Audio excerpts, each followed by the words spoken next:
দেন স্যারকে যাইতে দেন ডিসি স্যারকে যাইতে দেন এখন কথা বলবেন মিটিং শেষ করে মিটিং এর একটু নিলে তো এই তো ওখানে পরে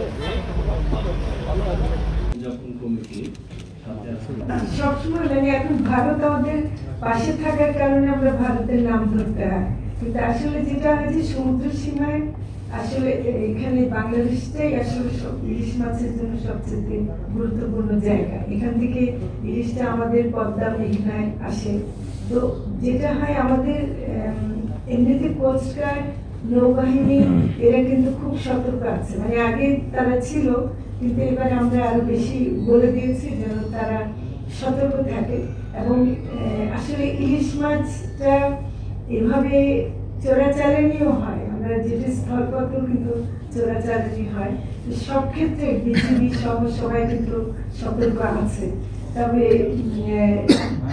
কিছু তো মানে হচ্ছে, এটা একেবারে মানে বন্ধ করা যাবে বলে এই মুহূর্তে মনে হয় না, কিন্তু আমরা ব্যবস্থা নিচ্ছি পুরোটা।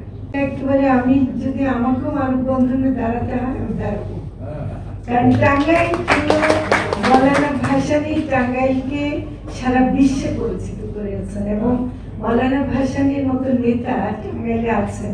এটা টাঙ্গাইলের জন্য কত বড় একটা ব্যাপার। এটা শুধু টাঙ্গাইল না, এটা সারা বাংলাদেশের জন্য। বাংলাদেশের ইতিহাস উনি সৃষ্টি করেছেন। বাংলাদেশের জন্ম হতো না যদি মৌলানা ভাসানী না থাকতেন, এবং তিনি মজলুম জননেতা ছিলেন। এবং আমরা যে ভারতের কথা বলছি, আজকে দেখেন যে ফারাক্কার বিরুদ্ধে কে গেছিল, হ্যাঁ মৌলানা ভাসানী গেছিল। আজকে যে তাকে আমাদের কত দরকার ছিল, আমাদের আগামী প্রজন্ম কেন তাকে চিনবে না?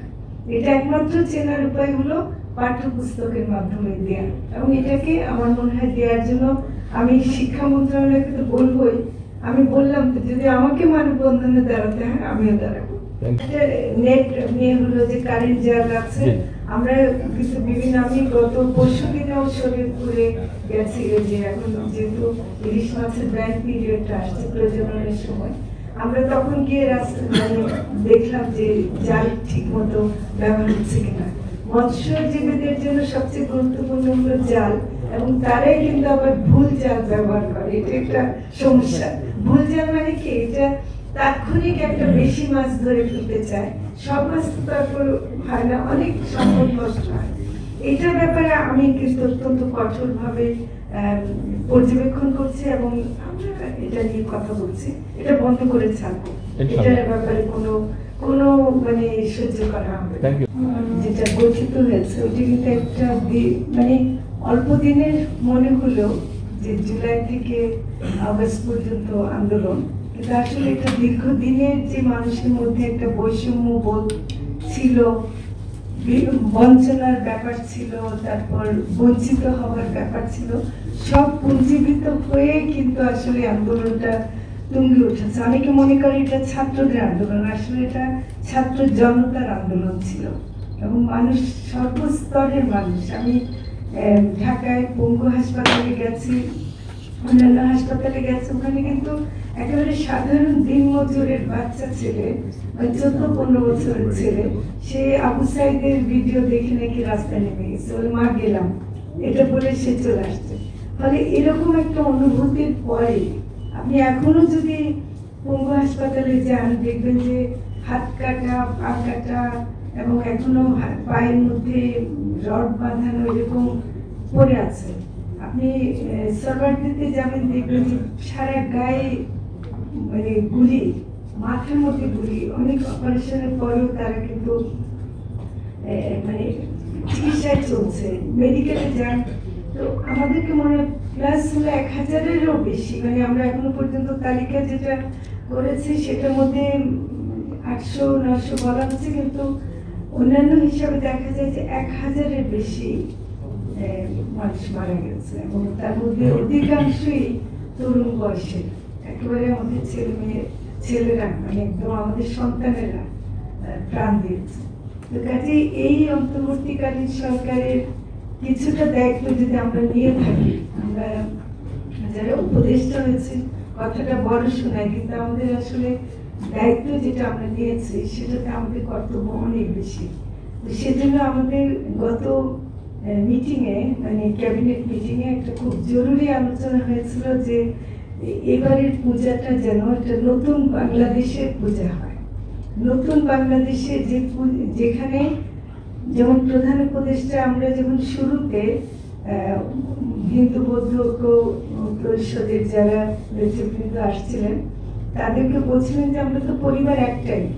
এখানে আমিও মনে করি যে সংখ্যালঘু সংখ্যাগরিষ্ঠ বলে তো কোনো কিছু থাকতে পারে না। এখানে আমরা সবাই একটা পরিবারের মানুষ। আমরা এখানে কে হিন্দু কে বৌদ্ধ এটা নিয়ে কোনো রকম বৈষম্য হবে, আমরা ঈদে আনন্দ করবো আর পূজায় ভয়ে থাকবো, এটা তো হয় না। আমাদের পূজায় কেন ভয় থাকতাম?